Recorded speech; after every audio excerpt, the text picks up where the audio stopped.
Good afternoon, everyone. Thank you for your patience and thank you for joining us today.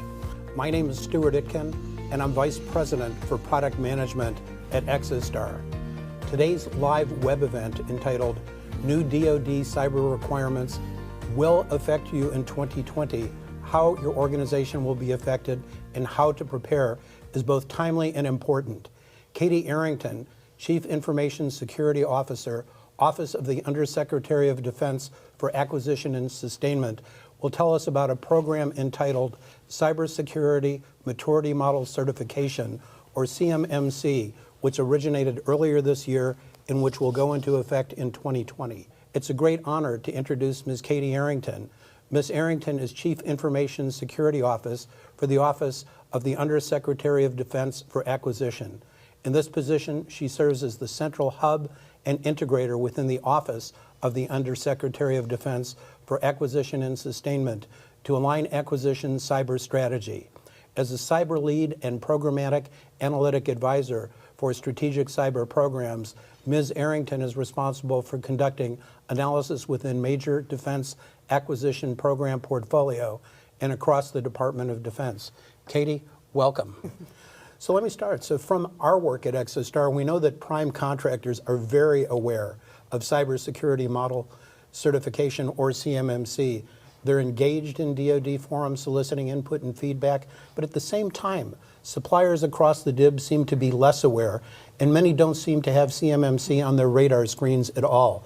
So before we get into the details of CMMC, can you explain the catalyst for its creation? Why has securing the DoD supply chain become a national security imperative? Well, first and foremost, we need to look at what the DoD supply chain looks like. Yeah. Right now, today, it's about 300,000 companies, and the vast majority of those companies, about 290,000, have no cyber requirements whatsoever. Our adversaries, we can all go through the countries that want to get into our networks and into our supply chain. But if we don't understand that this is a collective issue, that everybody needs to have cybersecurity requirements in their day-to-day business, we're never going to get ahead of this game.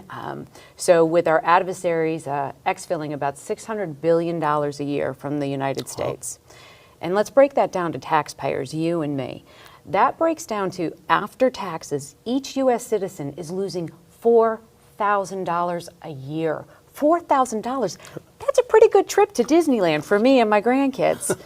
We have to get the national discussion going about how important cybersecurity is, not just to the national defense, but to your business, to your private life. And the CMMC, with losing that amount of money every single year, with the defense budget at $750 billion, we are losing almost the equivalent of the Department of Defense budget every single year.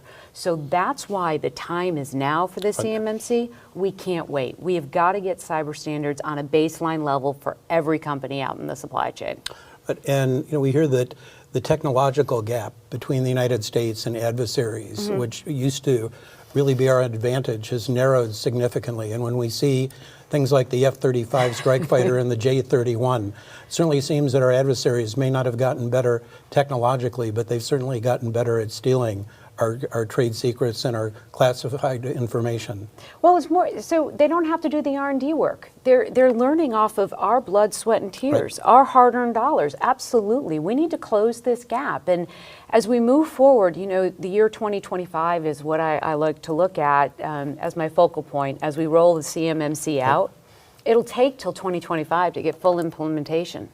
At that point, we have to look at two very drastic things happening on our landscape. 5G capability becoming very commercially available at that time, and at the same time, quantum computing really taking off. Quantum's number one thing it does is break encryption. So if you're breaking encryption, and the bandwidth that you can go in and exfil has opened up exponentially. Think of losing $600 billion times what? The time is now for the CMMC. Wow. So the toolbox is certainly getting better and better for our adversaries in some respects. Sure. Absolutely. Well, I know a number of alternatives have been suggested for security's role in the acquisition process. And one suggestion had been making security the fourth acquisition pillar. putting it on an equal footing with cost, performance, and schedule when evaluating proposals. And DoD has emphatically stated that putting security on an equal footing with performance, schedule, and cost is a non-starter. So why is it important for security to be the foundation underlying the existing acquisition pillars? So on the slide that's representative right now, you see the 3 pillars: cost, schedule, and performance. And what does it matter if I deliver something at the cost I agreed to in the contract if by the time I get it to theater or I get it to the warfighter, it's been exfilled and my adversary has the same like capability? What does it matter if I meet the requirements in the contract in performance if my adversary has the same like capability when we bring it to theater and we bring it to the warfighter? And the same goes with schedule. Doesn't matter if I deliver it on time if the adversary has it. We can't trade security off. We don't trade quality, we don't trade safety, and we absolutely need to make that paradigm shift to ensure that we do not trade off security. So we have made the CMMC a go, no-go decision based on the fact that we cannot trade it off any longer. Good. So what is it about the current process that involves self-attestation, POEMs, SSPs, that isn't working? And where does the DIB stand with respect to cybersecurity posture? So first of all, let me put this to you, and I'm not sure on the webinar how many suppliers are on here from the primes, but a POEM is a plan to get better. Do any of us think our adversary is sitting back and waiting to exfil us until we get better? They're walking through those POEMs like it's Swiss cheese.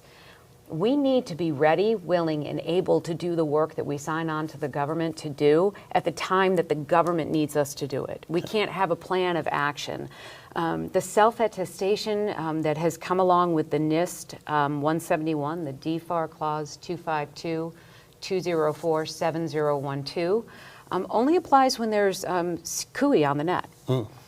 We need to look and understand, well, let me put this. So I'm small business A, and I self-attest that I'm doing 171, and I'm doing 80 of the 110 controls. And I have a POEM to do the other 30 in the next 2 years. You have a rate. Then you have company B that is doing 110 controls of 171. By the self-attestation, they're both technically acceptable. But who's going to win the work? Well, the rate of the company A is going to be lower because they're not doing all that is required. So we have this shift, and we needed to level set it. And that's why the self-attestation just isn't working. We needed to create a model that we could turn over to third parties to certify and audit the capability of the vendor and to level set the industry. So it sounds like suppliers who've actually gone through and assured that they were compliant, have put those controls in place, it actually put themselves at a disadvantage. Absolutely. And when it comes to bidding work, absolutely. Yeah. Well, at a high level, can you describe the Cybersecurity Maturity Model Certification Program and how it differs from other standards such as NIST? So it really doesn't, and I'm fast forwarding on the slide so people can see. What we have done in the maturity model is we've set it up. So CMMC level 1, which is basic cyber hygiene, that's equal to FAR clause 52, which is the basics. It's, do you have antivirus? Are you changing your passwords? The full instantiation of what is NIST 171 in its current state comes at CMMC level 3. Now, and I'm sorry about that, what we're trying to create in the levels, because we have CMMC 1 through CMMC level 5, is we're trying to create the critical thinking skills around security. So you start with a basic level at 1. And as you build up, you should have processes in level 2 in your company that define cybersecurity. By level 3, policy is dictating how you do cybersecurity because the CUI has entered, the Controlled Unclassified Information. And then level 4 and 5 are going to be the instantiation of what you would look at as representative in the NIST 171 Bravo version. And that's where it becomes our exquisite technologies and exquisite capabilities. It's very expensive and very hard to obtain. That, to have the capability at CMMC level 5, to have a 24-hour 7-day-a-week SOC capability isn't something that we would even think to ask of most contractors. Certainly. So do you think this will change the way that suppliers and primes think about security, and rather than thinking about it from a compliance, what do I need to do to check the box perspective, to what is it that I really need to do to ensure that my CUI is safe, that my organization is protected? Absolutely. This is a big cultural shift. One of the things that I would be remiss if I didn't bring up is the False Claims Act. If those people on the webinar who've seen me before speak, I talk about it pretty frequently. The appetite for Congress right now is very much about who's accountable for the exfils, who's accountable for that $600 billion loss every year, and it only grows. In 2 years, it will be more than that. So there were a couple of things that happened this year. In February of 2019, there was a False Claims Act that was filed on behest of a bell ringer, that the DoD company had attested that they were 171 compliant. They were found in a court, the Ninth Circuit, that they were not meeting the standard, that they had knowingly falsified or not done the work that they had claimed that they were doing for the government. And the court ruled in favor of the plaintiff against the DoD contractor. So suddenly the paradigm had shifted that the contractor was going to be held responsible for NIST 171 versus the self-attestation. Move that forward, we had another case with the False Claims Act where a product company actually was found in the same manner, that they had had a known cyber vulnerability in a product and sold it to the government after they had said that there was a remediation plan, and they were found guilty and fined $4.9 million. This is because we need to make people accountable for the work that they're doing, right? And the government needs companies to do that. So for primes, taking a small, so on the Exostar model, I applaud that there's that self-attestation questionnaire, so companies can understand what we're talking about, but that doesn't alleviate the liability. And when a breach happens, if you're doing the 110 controls of NIST 171 and a breach happens, to which they are going to happen, at least we understand that you know what to do to prevent, and that you're capable to work with us to make sure that, you know, this type breach doesn't happen again. Because this is electronic warfare, ladies and gentlemen. This is not going to be a one-size-fits-all. We're not going to come out with the CMMC and say everything is better. It's a road to get better. It's one of the, I use this in my latest analogy, trench warfare, World War I. And how did we get beyond trench warfare? Well, we built the tank. And the tank's whole capability was to be able to bring that warfighter across the battlefield to the trench so that they can engage with the enemy and the adversary. What we need to look at is the CMMC are the wheels of the tank. Sure. They're not the whole picture. The CMMC should not become a checklist. If it does, I have failed in my mission. It needs to become a tool that is agile, that works as the threat evolves to help protect our business, our partners in the DoD supply chain. With over 80% of the national defense information living on our partners' networks, it is no longer a conversation of what you are doing or what I am doing. It's more important of what we are doing as a collective to protect the national defense. Very good. Well, as I said earlier, for a lot of suppliers, and you know, we know we've had over 10,000 suppliers register for this event. Many of them are learning about this for the first time today. Surprise! So good news for all of us in a lot of respects. But so specifically, what does this mean for those suppliers? What changes for them? How does it affect their eligibility to participate in a contract, for example? That is a wonderful question to ask. So first of all, it changes the entire acquisition process. Every company within 5 years will need to get some level of CMM certification to do work with the Department of Defense. That is a non-negotiable. I've had a lot of companies come in and say, well, I just do spot welding. And I only do it on an aircraft, and it doesn't really matter that I have cyber requirements. There's an actual example of this where we went out and did an audit at this particular company. And when we were out there, he said, I don't ever touch CUI. I don't need to have any kind of cyber requirement. And my husband happens to be a land surveyor. So AutoCAD is something that I spent a great deal of time seeing, and I a little bit too much. So we were actually on the shop floor. And this is a small business. This is only with 5 members, a brother and 3 employees working on spot welding. And I walk by and I look at his laptop because I'm very interested in what he's doing. I appreciate his challenge and the questions that he's posed to us. And I noticed the AutoCAD drawing, and I said, hey, would you mind minimizing that so I could see the totality of what you're looking at, and how do you use this to understand how to do the weld? And when he minimized it, I saw the entire airframe design of a plane that we use in our Air Force. That is the totality of how big this problem is. I've had companies come to me and say, well, I only do landscaping. And then I ask them, how do you create the bid? Oh, well, we get the AutoCAD drawing of the base, and we understand where the fences is so we can calculate how many square feet we have to mow. Oh, so you're giving the complete infrastructure design to our bases? Think about it. Everybody needs to get some level of cybersecurity hygiene in their company. They should do it, for brand awareness, for companies that believe that it doesn't apply to them.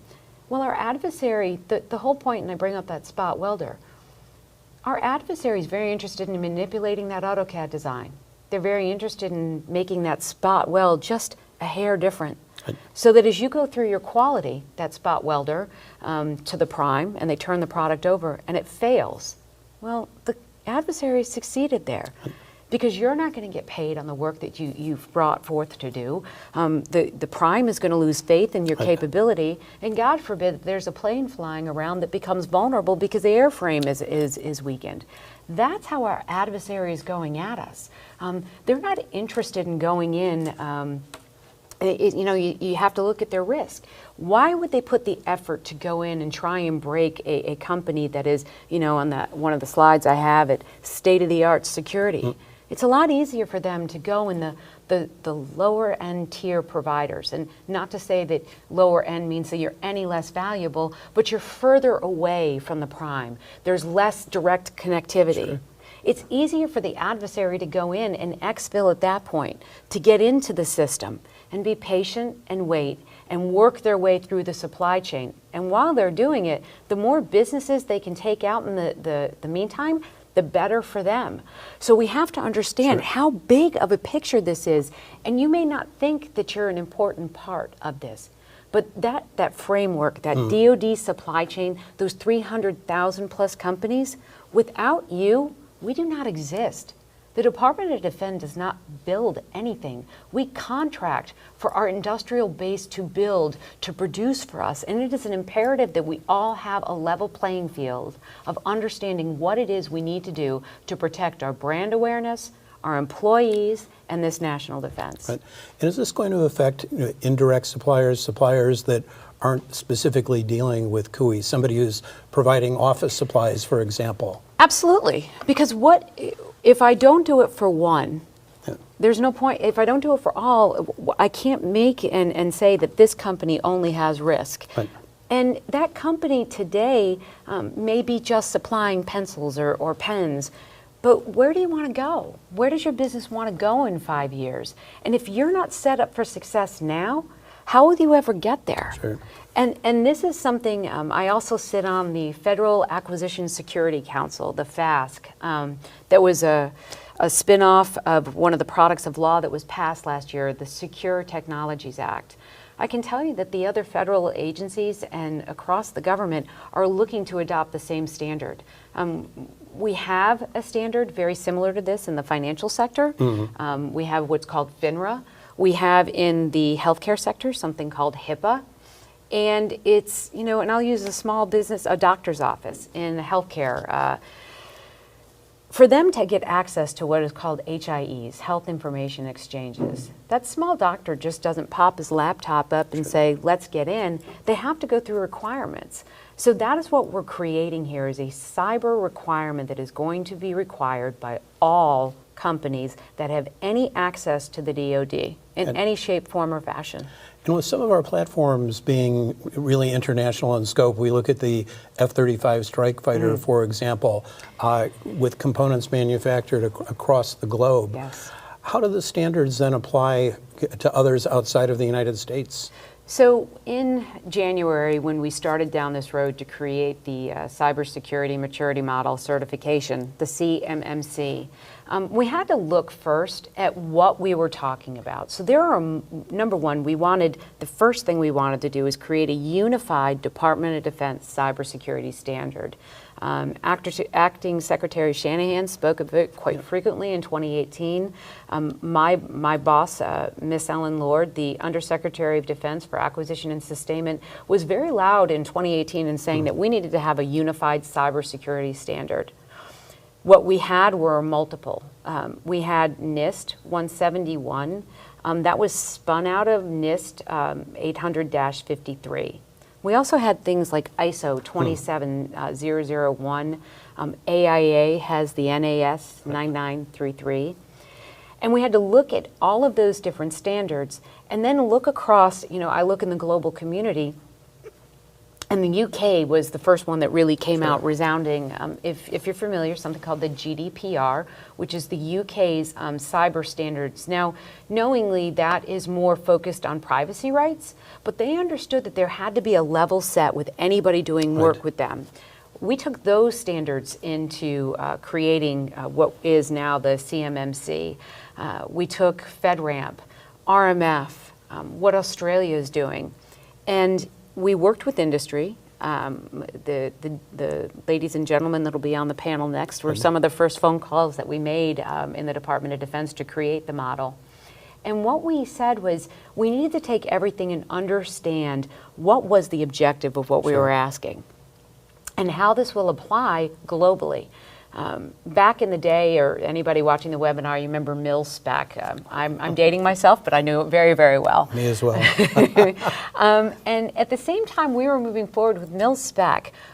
Because we were entering into a global community, our NATO partners, our allied partners, were already involved in some joint products that we were creating, joint capability. And they created what was the NATO standard. And as those came along, and why I say the CMMC will be successful is because we've done it in the past. Mil-spec and the NATO standard came together to create something called ISO 9000. Right. The International Standards Organization was stood up because there was this unified need to level set what quality and safety meant.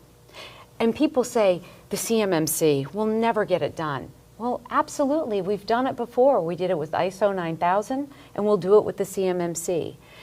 What I think it will become, because our allied partners are already making, we're having several bilats where they're looking to figure out how they can adopt the CMMC and ensure that their manufacturing and capability overseas has an equal playing field with the Department of Defense, U.S. based. A lot of our large primes have, offices and manufacturing facilities. We need to ensure that we're level set across the board, and we want to ensure that everybody has the right to bid on work. So our international partners are looking to adopt the CMMC and integrate it, and we've done our best to try and incorporate all the different standards into the model. Oh, great.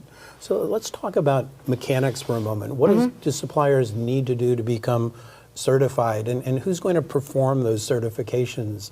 And how is somebody going to know what certification level they need to require, that are required of them? So first and foremost, we in the Department of Defense know very well that we are not set up or resourced to do these certifications and audits of 300,000 companies. As it is, our $750 billion budget doesn't really cover all that we need to do. So we need to look outside, much like ISO 9000. Right. So we have put out, and it's out on the street now, an RFI to get individual companies, 3PAOs, to come in and create the accreditation body. We're looking for industry to create this for us, to come and get the body. We, in January of 2020, will turn over the CMMC model to that accreditation body. From January to April, May timeframe, they will be training companies and individuals to become auditors. They will go through a training curriculum. They'll be tested out. They'll actually be given a license number so they can go out and do audits. We then will start rolling out in June of 2020 in RFIs, requests for information, and market survey information, what level CMMC will be required in those, and understand that because one size does not fit all when it comes to security, we do understand that there will be multiple levels, I'm sure on most contracts, with aside from simple acquisition, that they'll need different levels of certification within the contract itself, within the team makeup. It may be that the prime, because they're touching CUI, and we need to get better in the DoD on how we mark our data and how we classify our data. We're working on that, and I'll talk a little bit about that at the end. And we need to ensure how we transmit the flow down of that information is appropriate. And we are retraining our PMs. We're rewriting what is called the DoD 5000 series. And if you're not familiar with it, Google it. You're at your laptop or desktop at the moment. That's the instruction on how PMs create acquisition structures and standards. We're redoing that. Under Mr. Fahey, the Assistant Secretary of Defense for Acquisition has led a team. Principal Deputy Ms. Stacy Cummings has been the large part driver on this. We're rewriting the 5000 series. It's currently several hundred pages, very, very thick and robust, and it tells our PMs exactly what not to do to break the law. Good. So what we're doing is we've scaled that back. It's about 7 pages now. And what it is the same thing we're looking to industry to do. We're also looking at our PMs to be able to do. And it's create the critical thinking skills to understand what kind of requirement do you need around the security of what you're doing. Why would you need to put a CMMC level 5 on someone who's doing, let's just say, selling pens to the government? Right. That's not obtainable. And we need to teach our PMs to do that. So what we are writing is the 5000. I'm in charge of the cybersecurity portion of it, so I can tell you very clearly where it's going. It helps the PMs drive in the requirement in sections C and sections L, the statement of work and the technical requirement, what part of the work needs to have the CMMC level blank. There'll be multiples. Companies right now should be looking at the CMMC website and looking at the NIST 171 and working and seeing where they really stand. If they're doing the self-assessment tool, where are you? If you're touching CUI and you have a POAM to do 30 controls, you need to close that gap. You need to work on the resources to do that within your business to close that gap. If there's work that's out there that you'd like to do, that you want to set yourself up for success in the bid that need additional resources, you need to plan with your business units, with your leadership teams, how you're going to get there. And know that in June of 2020, we're going to start seeing the CMMC in RFIs. We in the Department of Defense and the accreditation body are going to work to ensure as we roll this out that as we release the RFPs in the fall of 2020, that the supply base around that RFP and interested parties have had a chance, A, to get certified, because we do not want to put this is not a fail mission. We need our industrial base. We need our supply chain to get ready.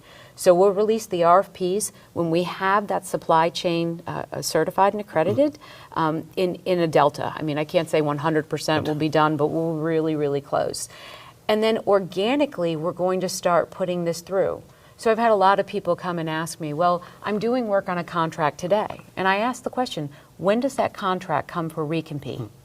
That's when you're going to need to get CMMC certified. We aren't going to turn a light switch on in 2020 and say, all contracts have to have CMMC certification.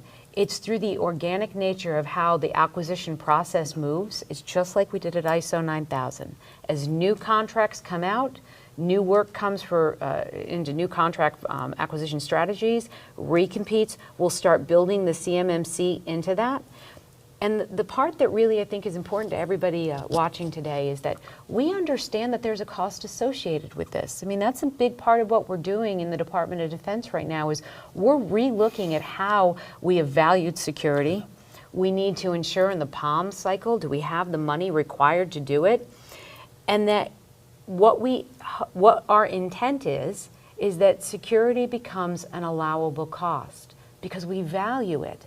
If you're currently doing NIST 171, we're paying for it. There isn't anything that industry does for free. We need to understand what is the ask to ensure that the contractors, the vendors, the partners can meet the need and that the resources are readily available. Good. I think you answered an important question. We get asked a lot when people say, what is it that you know about CMMC? And the question of about allowable cost. Mm-hmm. The other is the question of just how frequently, is a supplier going to need to be certified or recertified?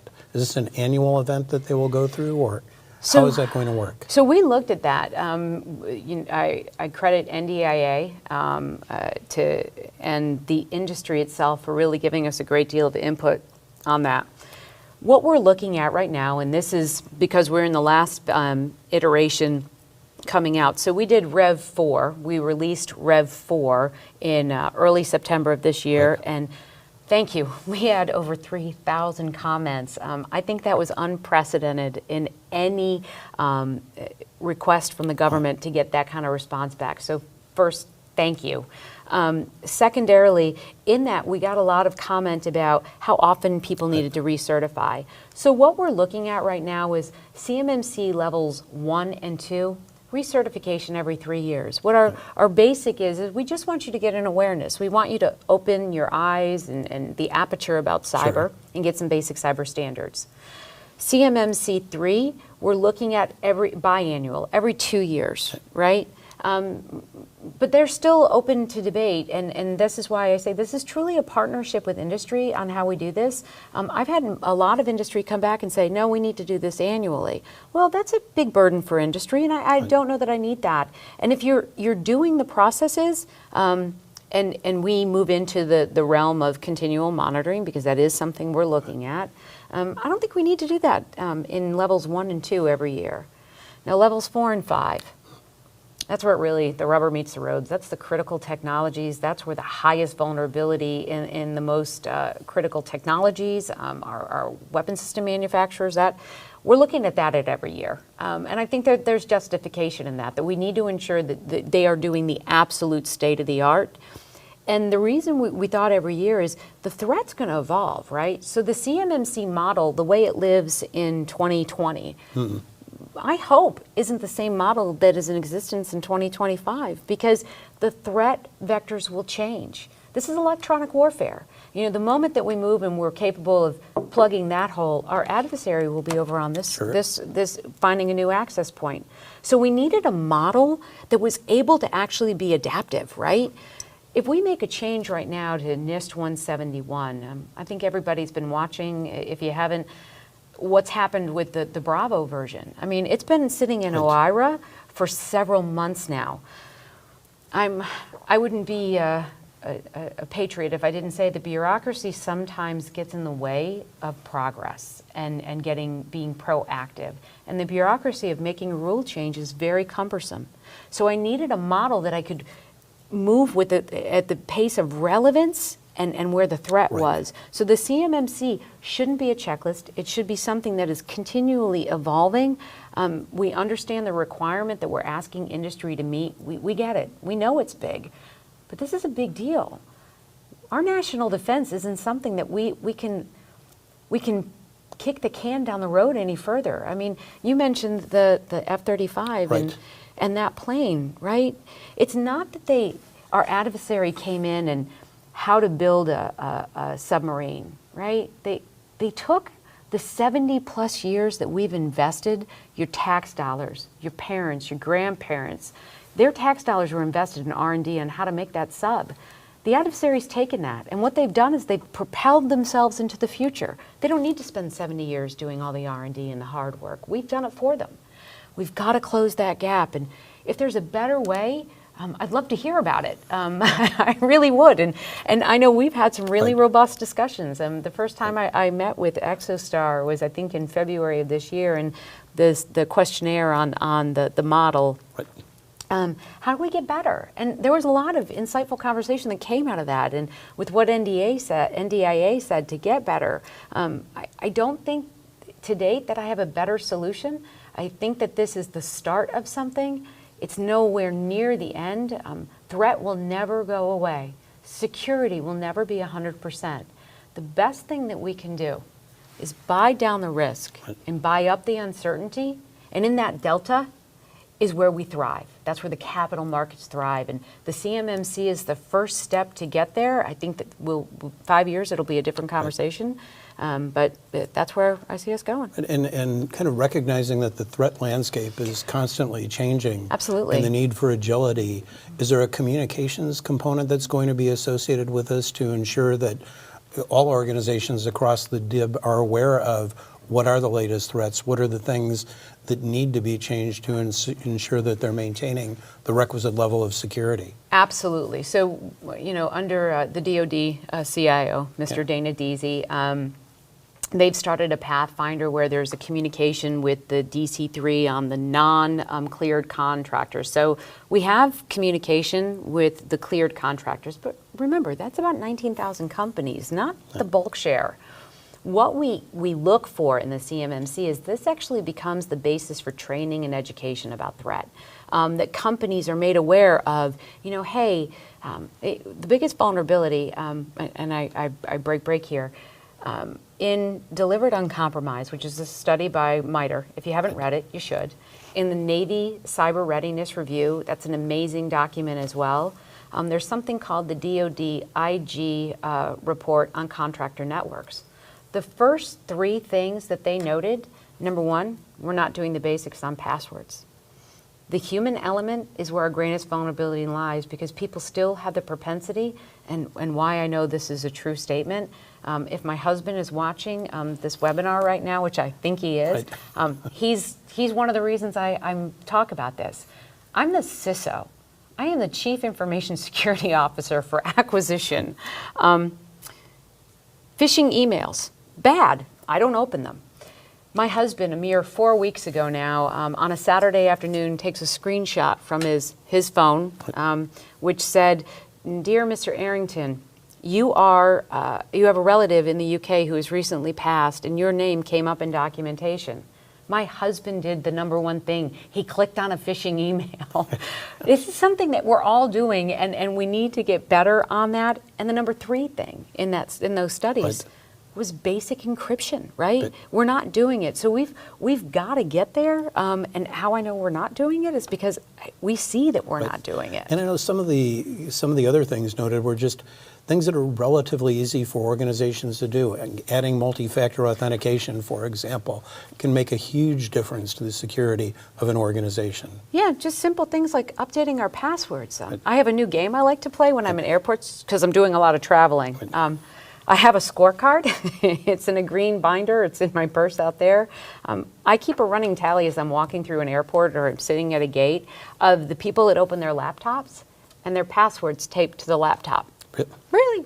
Think about that.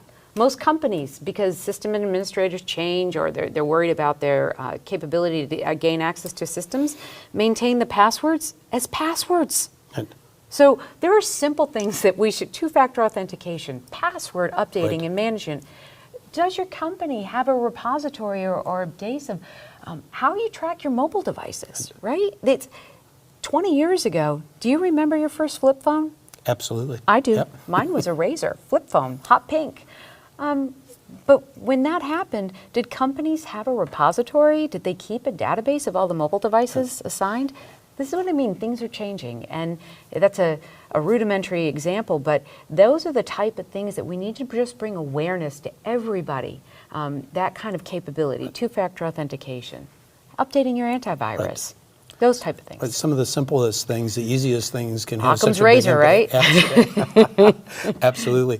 Well, I know that since we've started talking, you've been saying January 2020, CMMC 1.0 going to be released.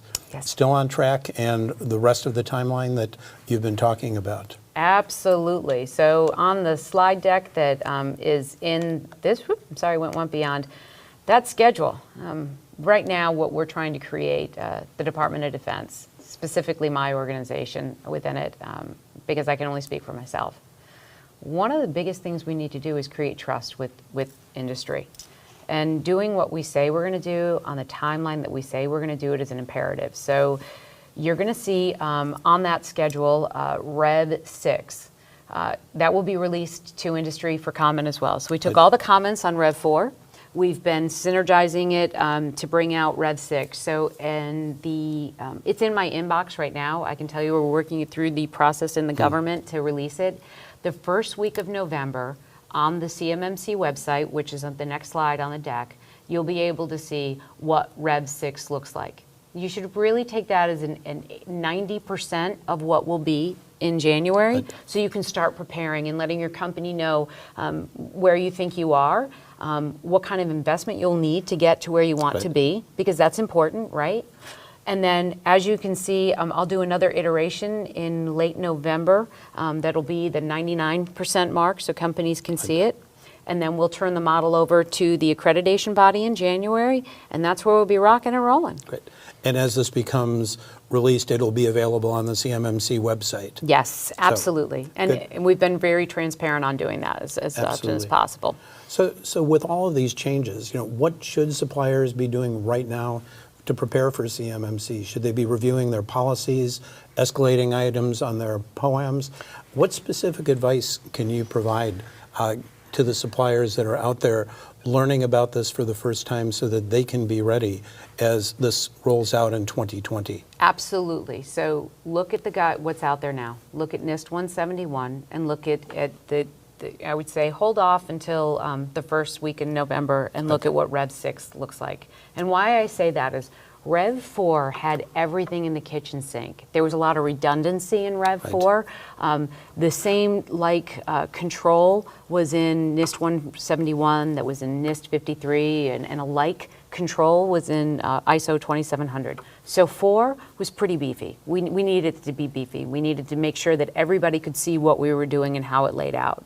The first week in November, I would take that CMMC Rev 6.6 and take it and really start to ingest it and talk to your business and your supplier, right? Your prime. You need to have a conversation and say, okay, because it's going to be, I think, not a paradigm shift, but I think primes, they value you, subs. I used to be a sub, and I've also been a prime. I've been on both sides. The prime can't do the work alone. Sure. They need to have their team ready, willing, and able, and capable to do the work. So I think having that conversation with your own company about where you lie in the model, talking to your primes and say, okay, I'm concerned that I might not be here. What can we do to get better? Because mentor protege programs, I think there's going to be a lot of communication on this with our primes and our subs and the supply chain. But more importantly, understand that we're all in this together. The fact that you might not be at the 171, 110 controls today doesn't mean that you're not valuable, and we want to work with you. Small businesses, we're looking to use the PTACs to be the branch to help them get through certification process. But I would look first week of November, start mapping it out, and then look, the second important part is, when are your recompetes coming online? Because that's when you're going to be ready. When do you see that? And that's why I say this is a 5-year cycle, because it's going to take us, most contracts, have a 3-year with 2 option years. That's when you're going to see the full instantiation of this. I want to make sure I level set everybody paying attention today. Navy is leading the charge on a lot of cyber requirements. The Secretary Gertz, the Hondo memo of 2018 will go down in history as one of the most epic memos. You'll see cyber requirements in contracts now, and they say that they're interim. That's because the service acquisition executives and the services are positioning themselves for the CMMC in 2020. So they're looking and saying, this isn't where we're going to be in the long term. This is how we're going to be until we get the CMMC in place. So that's how I can tell you this is really happening. Anybody on the webinar that says, I don't believe it, believe it. You can take it to the bank. The CMMC is happening. It's in all of the DoD messaging. And more importantly, Congress. It's in the NDAA. As they move through conference right now, both the Senate and the House put it in the NDAA. So this is happening, ladies and gentlemen. And if you want to maintain the valued partner that you are to the Department of Defense, start looking at getting your business ready. It is coming. Well, great. Any last comments or information you'd like to share? Once again, on the website, which is on the last slide on the deck, there's facts, FAQs on that website. Sure. Read them, go through them. There's a portal where you can ask a question. We are constantly monitoring that and answering questions as we can. The comments that came in, we didn't return those. That was going to be in Rev 6. But if you make an email and you have a question, we're there, we're ready, willing, and able. For me, being here today, and once again, my sincerest apologies, because I know the big investment that was made to do this, and I can't apologize enough. But know that if you have a prime or you want me to come speak or one of my team, we're here. This is a collaboration. We're not doing this alone, and we need industry's participation. We need those people that are on the webinar today. What you do every day matters, and we need to have your input, especially on Rev 6. This is what we think it looks like. And the last thing I'll mention is controls don't equal requirements. And what we're trying to do is create requirements that are easily obtainable, clearly understandable, and that they're resourced adequately so that you, as our supply chain, that you're ready, willing, and able, and capable to do the work, and that we're ready, willing, and able to fund what we need to do to get that done. Very good. And I'm sure that many that are tuned in have questions for you in your office. There's a means of being able to submit questions through the media panel that you're using. And if you submit those questions, we'll work with Ms. Arrington's office to see that we prepare responses to those and we aggregate those and respond to them. Katie, again, I want to thank you for joining us today. This is such an important program, and we personally want to thank you for your passion, for your dedication and your commitment in making this happen. I think because of you, no one has any doubt that this is going to happen next year.